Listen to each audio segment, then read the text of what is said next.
अहो, ज्या परमपवित्र बेदाग छत्रपती शिवाजी महाराजांच्या कल्याणाच्या लुटेच्या वेळेस सुभेदारांनी त्यांची सून पेश केली, तेव्हा त्यांनाही त्यांनी साडी चोळी देऊन सन्मानाने अंगाला हात न लावता स्वगृही पाठवले.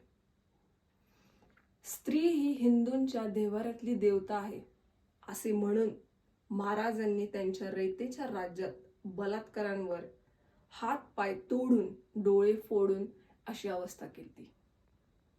अहो, दिल्ली निर्भया बलात्कार केस नंतर भारतात विविध मोर्चे झाले. मुख्य मोर्चा हा वेश्या संघटनेचा. त्यात त्यांनी जाहीर निवेदन केले. लिंगपिसाट्यांना आव्हान केले, ज्या कोणालाही शरीर भुकेची इच्छा झाली, पैसे नसतील त्या लोकांनी त्यांना जाऊन सांगावे, त्यांना मोफत सेवा दिली जाईल. पण असं कोणावरही बलात्कार करून त्याचं आयुष्य बर्बाद करू नये. अहो, किती हे संवेदनशीलता जज साहेब. गव्हर्नमेंट, समाजाने, सिस्टीमने किती हे संवेदनशीलता, कृतीशीलता राहिलं पाहिजे.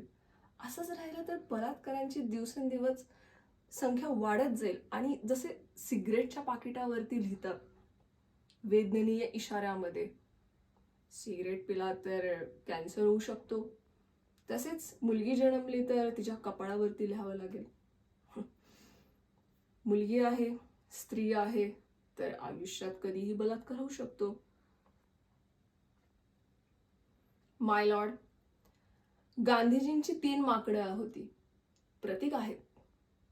बुरा मत देखो, बुरा मत सुनो, बुरा मत बोलो.